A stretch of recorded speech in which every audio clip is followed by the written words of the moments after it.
अहमद बेचैनी से अपनी माँ के पास बैठा था। ईद करीब आ रही थी और वो सोच रहा था कि इस बार उसे कौन से नए कपड़े मिलेंगे। आखिर वो लम्हा आ गया जिसका वो बेसब्री से इंतजार कर रहा था। माँ ने मुस्कुराते हुए एक खूबसूरत तहफा उसके सामने रखा। अहमद ने जल्दी से कागज़ खोला और जैसे ही अंदर झांका, खुशी से उसकी आंखें चमक उठीं। सफ़ेद कुर्ता और शलवार जिस पर सुनहरी कढ़ाई की गई थी, साथ में चमचमाते नए जूते भी रखे थे। वो बेअख्तियार माँ के गले लग गया। माँ ने उसके माथे पर प्यार से बूसा दिया और बोले, ये तुम्हारे लिए है मेरे बेटे। ईद की खुशी का असल रंग तुम पर खूब जचेगा। ईद की सुबह मोहल्ले की फ़ज़ा खुशबुओं और खुशियों से महक रही थी। हर तरफ चमकते चेहरे, नए लिबास और मिठाइयों की खुशबू फैली हुई थी। अहमद ने अपने नए कपड़े पहने और आईने के सामने जा खड़ा हुआ।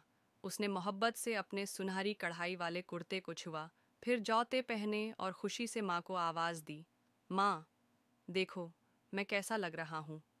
माँ की आंखों में खुशी के आंसू थे। बिल्कुल चांद जैसा, मेरा बेटा। बाहर गली में बच्चे हंसते खेलते नजर आ रहे थे। मर्द ईद की नमाज के बाद एक दूसरे को गले मिल रहे थे और हर तरफ खुशियों की गूंज थी। अहमद के चेहरे पर भी मुस्कुराहट थी, मगर उसके दिल में एक अजीब सी खलश बाकी थी जिसे वो खुद भी समझ न पाया था। अहमद खुशी खुशी गली में निकला। इसके हाथ में माँ की दी हुई ईदी का लिफाफा था। दोस्तों के साथ खेलते खेलते अचानक इसकी नज़र एक छोटे से बच्चे पर पड़ी, जो गली के कोने में खामोशी से बैठा था।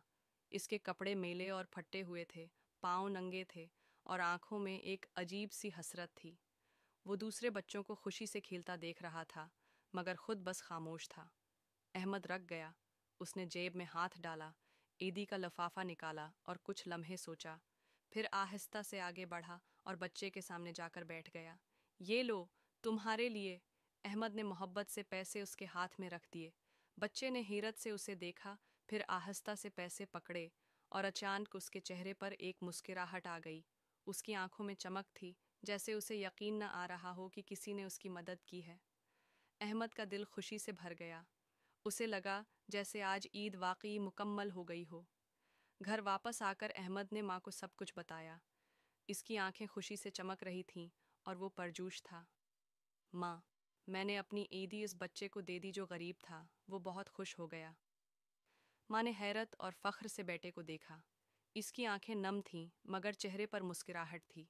इसने अहमद को सीने से लगा लिया और मोहब्बत से चूमते हुए बोली, बेटा, तुमने आज ईद की सबसे बड़ी खुशी हासिल कर ली है। यही सच्ची ईद है, जब हम दूसरों की मदद करें। मैं तुम पर बहुत फ़ख्र करती हूँ। अहमद मुस्कुरा दिया और इस लम्हे उसे एहसास हुआ कि नए कपड़े, जूते और तोहफे अपनी